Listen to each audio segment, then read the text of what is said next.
Air India का plane take off के सिर्फ 30 सेकंड बाद जमीन पर गिर गया। 270 लोग मर गए। लेकिन क्या यह सिर्फ एक हादसा था या इसके पीछे कुछ छुपा हुआ था? Welcome to the hidden chapters नाजरीन। एयर इंडिया फ्लाइट 171 जो अहमदाबाद से लंदन जा रही थी, 12 जून 2025 को टेक ऑफ के सिर्फ 30 सेकंड बाद क्रैश हो गई। उस वक्त इंजन में थ्रस्ट की समस्या हुई, प्लेन लिफ्ट नहीं ले सका और जमीन पर गिरकर 270 लोग जान से गए। 2003 में जब दुनिया फ्यूल के प्राइस से परेशान थी, बोइंग कंपनी ने एक नया आइडिया दिया। एक ऐसा प्लेन जो न सिर्फ लंबी दूरी तय करे बल्कि कम फ्यूल भी खाए। नाम रखा गया बोइंग 787 ड्रीमलाइनर। यह पहला कमर्शियल एयरक्राफ्ट था जो एल्यूमिनियम की जगह कार्बन फाइबर से बना था। ज्यादा हल्का, ज्यादा तेज और ज्यादा एफिशिएंट। इसका डिजाइन इतना एडवांस्ड था कि बोइंग कंपनी ने वादा किया, ये 20% ज्यादा फ्यूल एफिशिएंट होगा और 60% कम आवाज करेगा। लोग इसे फ्लाइंग फ्यूचर कहकर पुकारते थे, मगर सिर्फ टेक्नोलॉजी ही सब कुछ नहीं होती।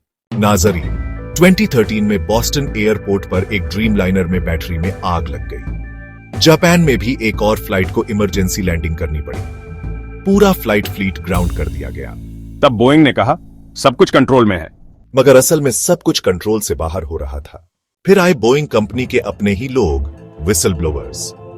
जॉन बार्नेट क्वालिटी मैनेजर, उसने दावा किया कि लोग प्रोडक्शन लाइन पर स्क्रैप पार्ट्स को फिट कर रहे हैं, मेटल के तेज चाकू वायरिंग के नीचे गिर रहे हैं, सेफ्टी प्रोसीजर्स को नजरअंदाज किया जा रहा है। वो FAA अमेरिकन रेगुलेटर तक गया। जब चेक किया गया तो पता चला 53 जरूरी पार्ट्स फैक्ट्री से गायब हैं। फिर आई दूसरी व्हिस्लर ब्लोअर सिंथिया किचन्स। उसने कहा कि फॉल्टी वायरिंग जानबूझकर प्लेन्स में फिट की जा रही है। हमें कहा गया था छोटी छोटी प्रॉब्लम्स पर आंख बंद कर लो। नाजरीन, 2024 में जब जॉन बार्नेट कोर्ट में गवाही दे रहा था, तब उसने एक दिन अपनी जान ले ली। उसने आखिरी बार कहा था, मुझे डर है कि एक दिन ड्रीमलाइनर में एक बड़ा हादसा होगा। मैं दुआ करता हूं कि मैं गलत हूं। और फिर 2025 में वही हुआ। एयर इंडिया का बोइंग 787 सिर्फ 30 सेकंड में क्रैश हो गया।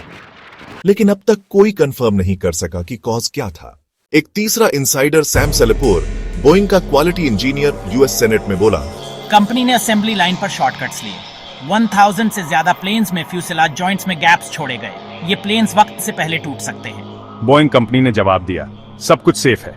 FAA ने भी कहा अब सब ठीक है। मगर क्या वाकई 16 साल में कोई क्रैश नहीं था? 1 बिलियन पैसेंजर्स फ्लाई कर चुके हैं। मगर अब जब पहला बड़ा हादसा हो चुका है, क्या आप बोइंग 787 में बैठना पसंद करेंगे?